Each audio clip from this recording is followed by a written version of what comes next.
Se considerarmos seriamente nossa fraqueza, encontraremos abundantes razões para levar a sério nosso dever de vigiar e orar. Nossas fraquezas podem ser vistas de dois ângulos. 1.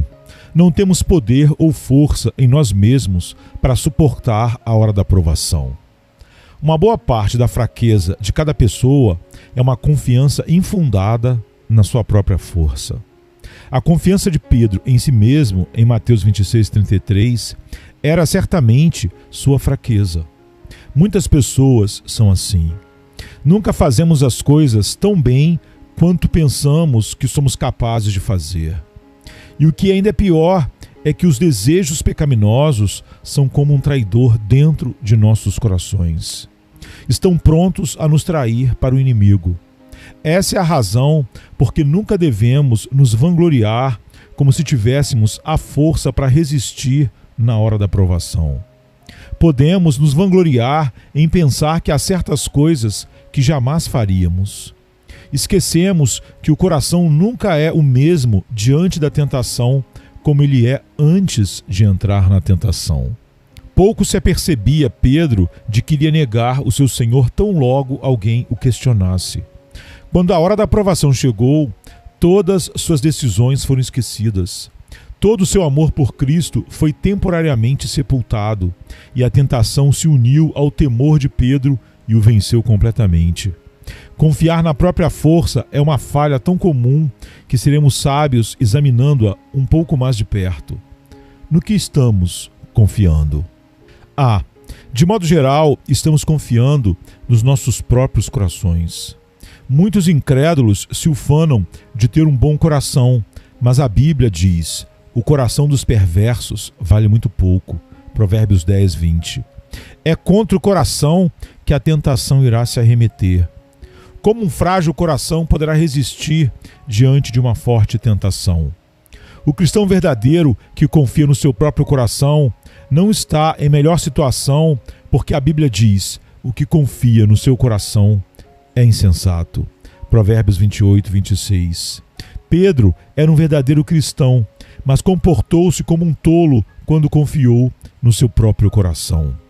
A Bíblia também diz: enganoso é o coração, mais do que todas as coisas. Jeremias 17:9. Ousamos confiar naquilo que é enganoso mais do que todas as coisas? De modo mais específico, estamos confiando em que o coração tenha motivação suficiente forte para evitar se deixar vencer pela tentação. Seriam essas motivações suficientemente fortes? Pense em alguns exemplos. Primeiro, o amor à honra do mundo. A reputação e a estima que uma pessoa tenha ganho ao longo dos anos de uma vida cristã fiel e de bom testemunho são muito valiosas. Certas pessoas pensam que essas coisas se constituem em motivação suficiente, forte, para permanecerem firmes na hora da provação. Essas pessoas pensam que preferirão morrer a abrir mão da reputação que granjearam na Igreja de Deus. Todavia, infelizmente, isso não é uma motivação suficiente para que uma pessoa não caia no pecado. De fato, não evitou que Himeneu e Fileto caíssem, em 2 Timóteo 2,17. Nem guardará qualquer um de cair na hora da provação. Em segundo lugar, o medo da vergonha, da perda e da reprovação.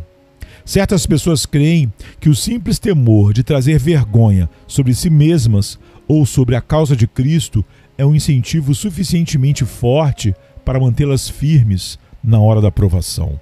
Isso só pode ser de valor no caso de tentações públicas, que conduzem a pecados observáveis. Aqueles que dependem desta motivação logo descobrirão no dia da tentação que ela não tem o poder que lhe atribuíam. Terceiro, o temor de uma consciência perturbada e o medo do inferno. O temor de uma consciência ferida e de ir ao inferno são pensamentos que devemos considerar frequentemente. Estes temores, porém, por si mesmos, não nos dão garantias de que permaneceremos firmes na hora da provação.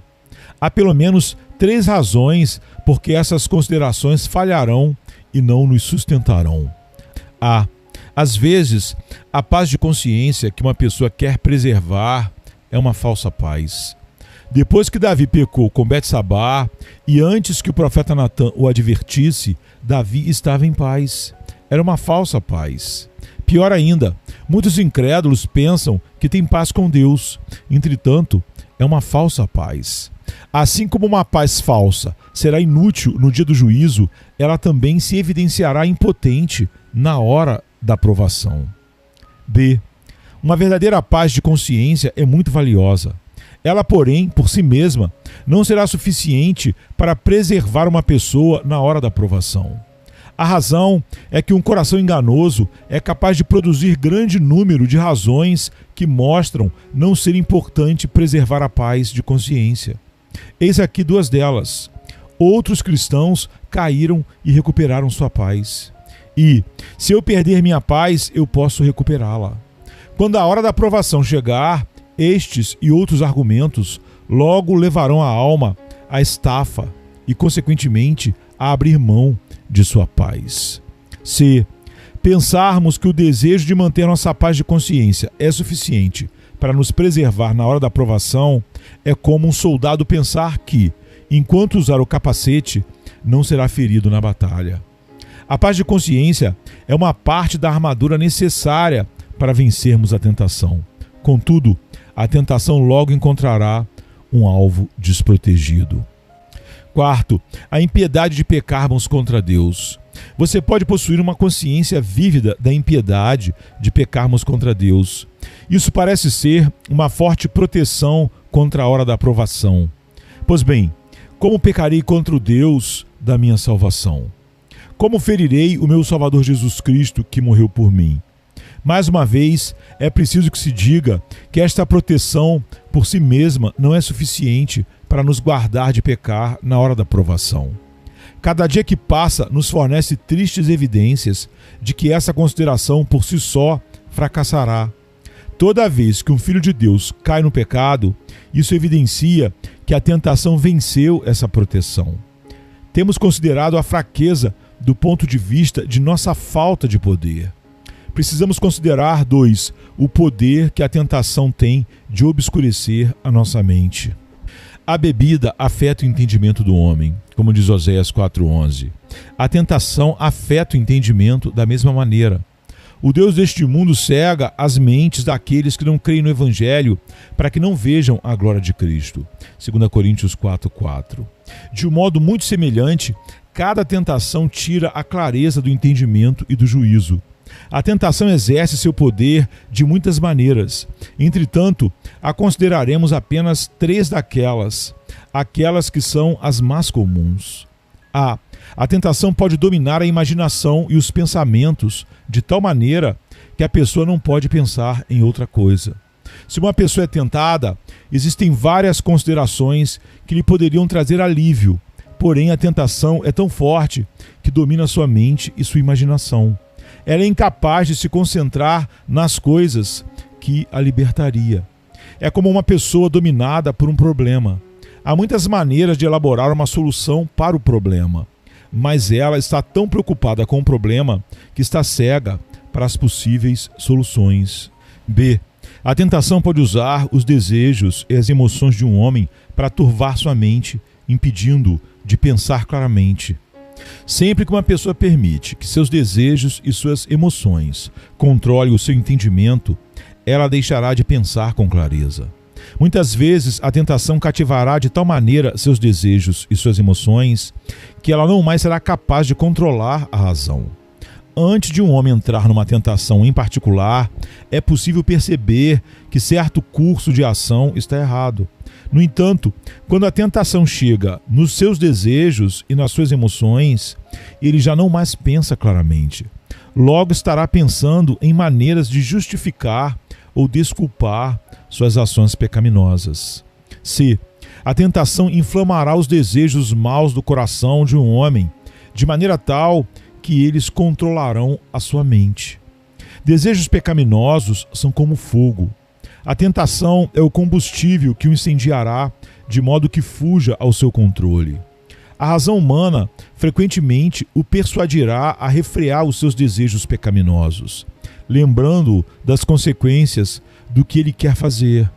Se o fogo da tentação agir nos desejos pecaminosos, a razão não mais terá capacidade de se precaver contra eles.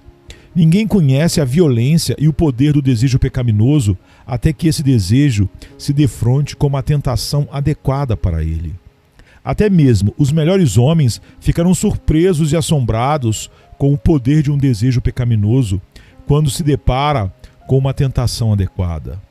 Pense tão somente como o medo de Pedro o levou tão depressa a negar o seu Senhor. Você ousaria se considerar mais forte que ele quando enfrenta um inimigo tão poderoso? 3. O poder da tentação comunitária. Em Apocalipse 3:10, o Senhor fala da tentação, hora da provação, que há de vir sobre o mundo inteiro para tentar os habitantes na terra. Essa hora da provação veio para testar os cristãos descuidados naqueles dias.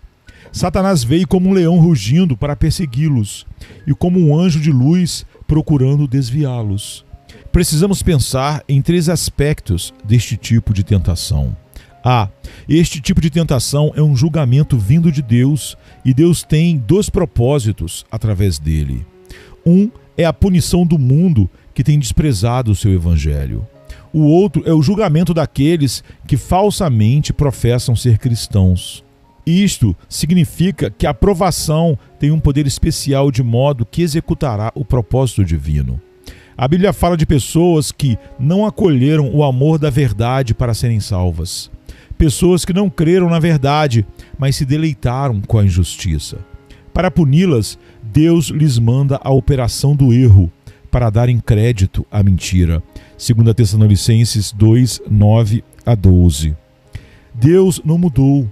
Na sua santa soberania, Ele ainda manda tais provações, e elas nunca são em vão. Deus lhes dá poderes de modo que elas alcancem e produzam o que Ele deseja. B. Este tipo de provação envolve a tentação para seguir o exemplo de outros professos que têm a reputação de serem piedosos. Em tempos de crescente impiedade, o padrão da piedade do povo de Deus decairá. Esse declínio começará com alguns cristãos que se tornarão relaxados, mundanos, sendo negligentes com seus deveres cristãos. Estes cristãos questionarão os velhos caminhos e se sentirão à vontade para seguir seus desejos pecaminosos. Inicialmente, outros cristãos os condenarão e talvez até mesmo os repreendam. Depois de algum tempo, porém, maior número de cristãos se acomodará ao exemplo destes poucos cristãos. Não vai demorar muito para que seja difícil encontrar alguém que realmente seja piedoso. Este princípio, o de que um pouco de fermento leveda a massa toda, como está em 1 Coríntios 5:6 e Gálatas 5:9, precisa ser levado a sério. Com apenas uns poucos cristãos influentes, prosseguindo em seu declínio espiritual e justificando-se diante dos outros, logo uma multidão seguirá o exemplo deles. É mais fácil seguir a multidão para praticar o mal do que se colocar firme do lado daquilo que é certo. O mesmo princípio se evidencia na questão do ensino falso. Do que se precisa para mudar toda a posição doutrinária de uma igreja? Tudo do que se necessita é de alguns cristãos influentes que continuem promovendo e justificando ensinos falsos. Não vai demorar muito para que uma multidão os siga. Quão poucos são os cristãos que percebem a força da tentação para seguirmos o exemplo dos outros. Em cada geração, os cristãos precisam aprender a colocar sua confiança na palavra de Deus e não nos homens piedosos. Se formos humildes, acharemos necessário considerar seriamente a opinião e as práticas daqueles que têm reputação de serem piedosos. Contudo, não é necessário seguirmos os seus exemplos se suas opiniões e práticas são contrárias à palavra de Deus. B. Este tipo de tentação geralmente inclui fortes razões para acompanharmos uma multidão em direção ao mal. No ponto anterior, observamos que há uma forte tentação para que sigamos o exemplo de pessoas que têm uma boa reputação. Além disso, estes líderes que nos induzem ao mal oferecem as melhores razões para justificar suas opiniões ou o exemplo que dão? Você estaria pronto a pensar por você mesmo? Se for assim, você será dificilmente enganada pelas falsas conclusões de outras pessoas. O Novo Testamento, por exemplo, nos dá, indubitavelmente, ensinos claros sobre a liberdade que os cristãos têm em Cristo. Infelizmente, não é difícil alguns perverterem esse ensino. Lenta e deliberadamente, as salvaguardas da santa lei de Deus são removidas e a liberdade cristã se transforma em licença para pecar. Se os cristãos percebessem logo no início do ensino para onde a falsa interpretação os estaria levando, provavelmente eles se voltariam dela horrorizados. Pode bem ser que muitos desses ensinadores, eles mesmos, não saibam para onde seus ensinamentos os estão conduzindo. A princípio, o desvio da verdade parece ser pequeno e insignificante. Sem se aperceberem, tais ensinadores e seus seguidores se afastam mais e mais da verdade, até que se constate que mudaram a verdade de Deus em mentira, como está em Romanos 1, 25. 4. O poder da tentação pessoal. Já consideramos em parte o poder da tentação no que tange a seu efeito sobre o indivíduo, sob o título O poder que a tentação tem de obscurecer a nossa mente. Queremos agora simplesmente acrescentar mais 2 pontos. A. Em primeiro lugar, por que é que a hora da provação é tão forte? Há 2 poderes em ação quando somos tentados. Um é o poder da tentação que está fora de nós. O outro é o desejo pecaminoso do coração. Na hora da provação, estes 2 poderes se encontram e cada um deles fortalece o outro. Por causa da tentação, nossos desejos pecaminosos são fortalecidos. Devido a eles serem assim fortalecidos, o poder da tentação para nos levar a cair fica ainda mais forte.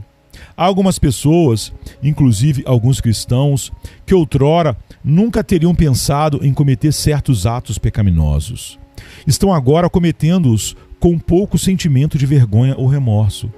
Como é que isso veio a acontecer? Podemos ilustrar o processo com um exemplo bem simples: a ruptura de um matrimônio cristão pelo adultério. Quando essas pessoas se casaram, esperavam genuinamente permanecer fiéis. Mas por toda parte vemos adultério, até mesmo entre cristãos. Como é que isso acontece? A resposta se encontra neste princípio do poder da tentação está fortalecendo o desejo pecaminoso pelo adultério. Assim como o desejo pecaminoso é fortalecido, assim também o poder da tentação cresce até que o poder combinado dos 2 persuade a pessoa a cometer o pecado do adultério. Este não é um evento que ocorre subitamente. Houve um processo que ocorreu, um processo que persistiu durante muitos anos antes que o pecado de fato fosse praticado. Muitas vezes o processo se dá da seguinte maneira: depois de alguns anos de vida matrimonial, um dos cônjuges experimenta a tentação para ser infiel. Esta primeira tentação encontra guarida porque apela para um desejo pecaminoso que já existe no coração. A primeira tentação encontra certa resposta, mas a alma a resiste parcialmente. Pode ser que até mesmo se sinta chocada por estar considerando tal coisa. A tentação é resistida. Muito embora a tentação tenha sido resistida, ela chegou a entrar na alma e começou sua obra de fortalecer o desejo pecaminoso daquele pecado. A tentação alimenta esse desejo de diversas maneiras. Sendo assim, o desejo cresce. Disso resulta que a própria tentação cresce na sua força.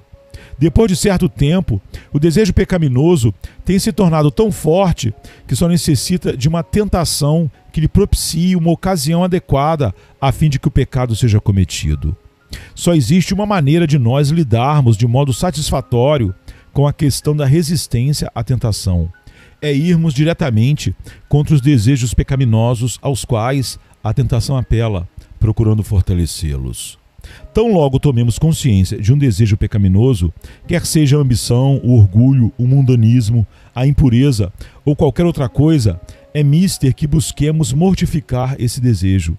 A escolha é esta: ou mortificamos o desejo pecaminoso, ou nossa alma morrerá. B.